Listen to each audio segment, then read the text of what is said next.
焊接材料飞溅较大如何解决？飞溅主要是工件表面由氧化、镀层或油褶等引起，焊接时参数设置不合理、摆动频率过高或焦点偏差范围较大，都有可能导致。我们建议几个解决方法：选择工艺包相应材料和厚度，调整相应的标准参数，工艺参数的合理搭配能有效减少飞溅。适当降低激光器功率，保证容深情况下适当提高焊接速度。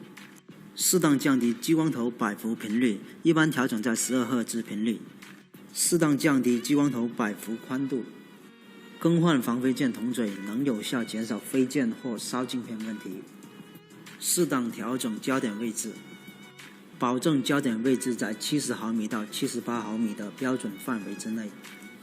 激光焊前首先清洗材料或工件，保证表面清洁。几个方法改善后，可以有效减少焊接材料的飞溅问题。